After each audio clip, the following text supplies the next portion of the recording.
Welcome back, everybody. In the early days of my channel, one thing I did a lot of videos on was caliber conversions, whether it be for Glocks, XDs, M&Ps, etc. We did a bunch of videos on it, and one of the things that people always say in the Glock videos, particularly in the ones from 40 to 9 or 357 SIG to 9, is that you don't need a conversion barrel. Now, a couple things I know. I've never done it, but the barrel diameter, the outside diameter of the barrels are just different, and it's also different in the slide.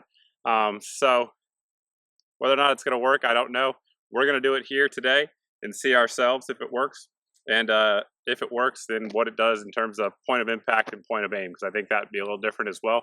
But we're all going to see. So what I have here on my hip is a Gen 4 Glock 22. Fantastic pistol, by the way. If you like 40 caliber pistols, it's a really good one.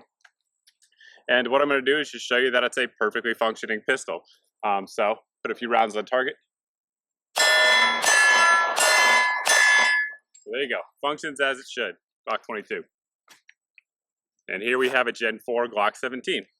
Same thing. We'll just show you that it works, functioning. There you go. You can see there, let you guys look at the slides. It is in fact 9mm, has a 9mm barrel in there. So all I'm going to do is disassemble the pistols. Again, we'll let you guys get a look at that one there. You'll see it is a Glock 22. Barrel in there, 40 caliber barrel. So we'll disassemble it. And what I'm doing now is just disassembling and swapping the barrels, nothing else. The springs and everything like that are gonna stay the same.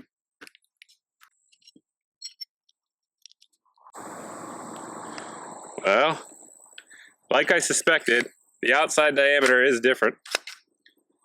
So I'll show you guys what I mean there. If you can look in the end of that barrel, I'm not sure how well it comes across on camera, there's a gap. And the barrel, you can see, I'm not sure if you can actually see it, but it moves a good bit. So there's definitely some play in there. However, the lockup seems okay. So that's a good thing, I suppose.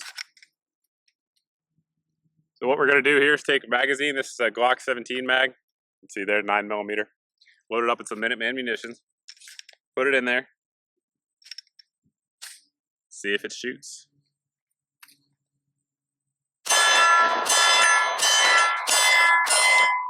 All right, so it shoots. The point of impact is different. I'm getting a point of impact that's probably, I'm shooting at about 12 to 15 meters. And we're getting about 4 to 5 inches different point of impact. So that's a big difference at this distance for sure. Again, I suspect that's because of the way the barrel is actually locking up in there.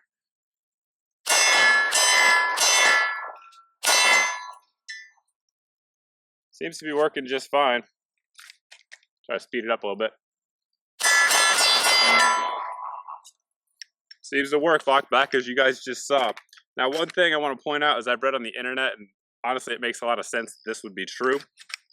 I don't know, and honestly, I'm not going to find out, that because of that play in the barrel, what will happen is if you shoot a lot of rounds through your gun like this, it could wear your slide, the cutout in your slide, and create sort of like a oval instead of a circle where the barrel is, and that could lead to poor accuracy when you put your 40 barrel back in. So just something to consider there.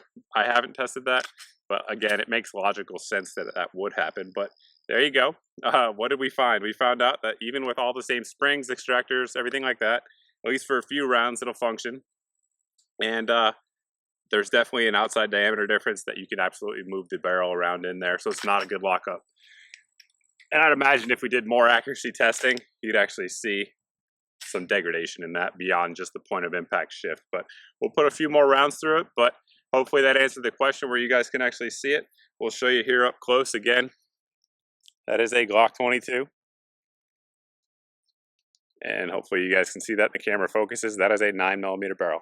So no shenanigans here, but hopefully you guys learned something. We can share this with people to hopefully stomp out internet debates in the future, but we'll just keep putting rounds through it, and we'll see you guys in the next video.